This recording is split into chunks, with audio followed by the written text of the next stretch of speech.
इस वक्त की बड़ी खबर आपको बता दें, विक्रमादित्य सिंह भी बीजेपी में शामिल हो सकते हैं। कांग्रेस के 12 विधायकों के बीजेपी के संपर्क में आने की खबर आ रही है और जो सोर्सेस बता रहे हैं, प्रतिभा सिंह के जरिए ये सभी विधायक जो हैं बीजेपी के संपर्क में बने हुए हैं। और जब इस प्रेस कॉन्फ्रेंस के दौरान विक्रमादित्य सिंह से भी ये पूछा गया कि क्या आप बीजेपी में शामिल हो सकते हैं, क्या ये भी संभावना है, तो उन्होंने अगर हाँ नहीं कहा तो उन्होंने इनकार भी नहीं किया। ये बड़ी खबर आपको बता दें, प्रतिभा सिंह के जरिए बागी विधायकों से बीजेपी की बातचीत का दौर जारी है।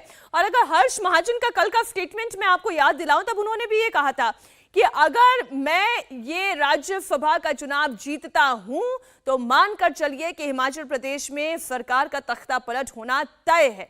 आज कुछ वैसी ही परिस्थिति बनती हुई नजर आ रही है। आज खुलकर विक्रमादित्य सिंह बोले, उन्होंने मंत्री पद से इस्तीफा दे दिया। उन्होंने कहा कि हमें बहुत दुख है और कई बार हमने अपनी बातें ऊपर तक पहुंचाने की कोशिश की, लेकिन जब बार बार एक ही तरीके की मैसेजिंग पूरे पॉलिटिकल कॉरिडोर में सर्कुलेट किए जाते हैं, इसका मतलब कि हमें दबाने की और हमें इग्नोर करने की कोशिश की जा रही है। और इसलिए बड़े दुखी मन से उन्होंने कहा कि मैं अपने मंत्री पद से इस्तीफा दे रहा हूं। ऐसी सरकार में, ऐसे मंत्रिमंडल में मेरे बने रहने का कोई अर्थ नहीं निकलता है। और इसी बीच बड़ी खबर यह आ रही है कि कांग्रेस के 12 विधायक टूट सकते हैं। विजय लक्ष्मी, 12 विधायक, लेकिन अभी इसमें 2 और की संख्या कम से कम चाहिए होगी, क्योंकि जैसा आप कह रही हैं और रूल्स ये कहता है कि कम से कम 14 विधायक चाहिए कि एंटी डिफेक्शन लॉ, दल बदल कानून उनके ऊपर लागू ना हो।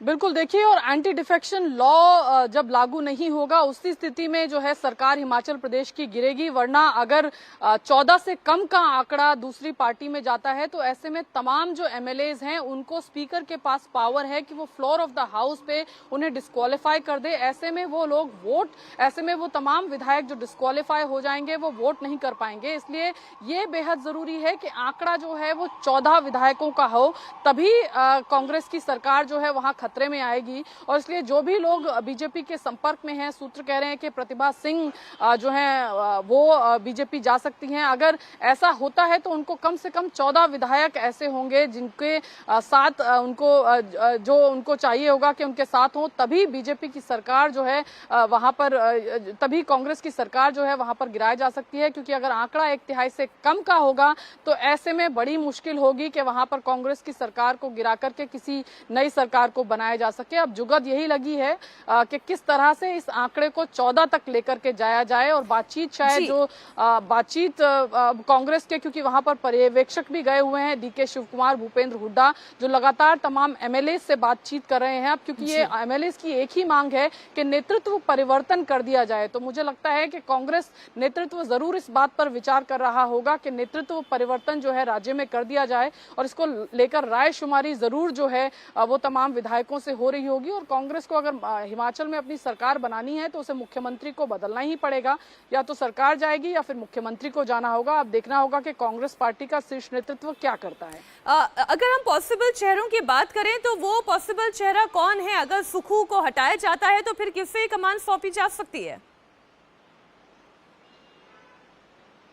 देखिए, जो डेप्यूटी सीएम हैं अभी राज्य में, मुकेश अग्निहोत्री, उनका नाम भी चल रहा है कि अगर सुक्खू को हटाया जाता है, क्योंकि मुकेश अग्निहोत्री वीरभद्र सिंह के समय में उनके बेहद करीबी माने जाते थे और अभी भी उनका जो वीरभद्र सिंह के परिवार से जो है रिश्ता माना जाता है कि अच्छा है। तो ऐसे में एक नाम जिसको लेकर के अभी चर्चा है कि वो मुकेश अग्निहोत्री का नाम हो सकता है। लेकिन अभी जो 2 पर्यवेक्षक वहां पर गए हुए हैं हिमाचल प्रदेश में, वो शायद सेंस ऑफ एमएलएज वहां पर लेने की कोशिश कर रहे होंगे कि नेतृत्व परिवर्तन अगर कांग्रेस पार्टी को करना है तो किसको बनाया जाए। क्योंकि अब कांग्रेस पार्टी कोई ऐसा रिस्क नहीं लेना चाहेगी जहां पर बड़ा धड़ा जो है वो उस चेहरे के खिलाफ हो। क्योंकि जब सुखविंदर सिंह सुक्खू को मुख्यमंत्री बनाया गया था तो काफी सारे एमएलए थे जो उनके खिलाफ थे, खासतौर से वीरभद्र सिंह की जो पत्नी है प्रतिभा सिंह, उनके साथ जो तमाम एमएलए हैं, क्योंकि एक बड़ा धड़ा दशकों की राजनीति वहां पर वीरभद्र सिंह और उनके परिवार ने की। तो एक बड़ा एक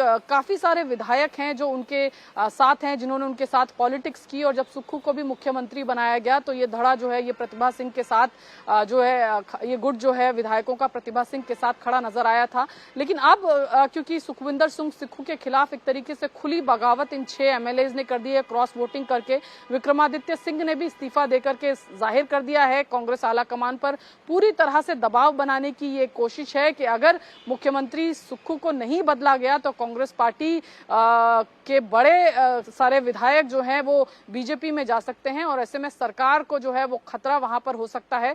मुझे लगता है कि कांग्रेस आला कमान अब सिचुएशन को जो है वो इसी तरह से रिजॉल्व करने की कोशिश करेगा कि मुख्यमंत्री जो है उनको बदल दिया जाए, एक नया मुख्यमंत्री वहां पर लाया जाए, और जो नया मुख्यमंत्री लाया जाए वो ऐसा हो जिस पर कंसेंसस हो, जिस पर हालांकि कभी ऐसा होता नहीं है कि 100% कंसेंसस किसी एक नाम पर हो जाए, राजनीति में सबके एम्बिशन होते हैं, लेकिन फिर भी एक ऐसा चेहरा जिस पर ज्यादातर विधायकों का जो है वो कंसेंसस हो, एक ऐसा चेहरा ढूंढने की कोशिश जो है कांग्रेस की तरफ से की जाएगी। और ऐसे में मुकेश अग्निहोत्री क्योंकि डेप्यूटी सीएम भी हैं और लंबा अनुभव है, ऊना से एमएलए हैं, तो ऐसे में और वीरभद्र सिंह के करीबी हैं, तो उनको साफ तौर पर प्रतिभा सिंह और उनके परिवार का भी समर्थन मिलेगा। ये जो बागी विधायक गए इनका भी समर्थन उम्मीद की जा रही है कि उनके साथ होगा।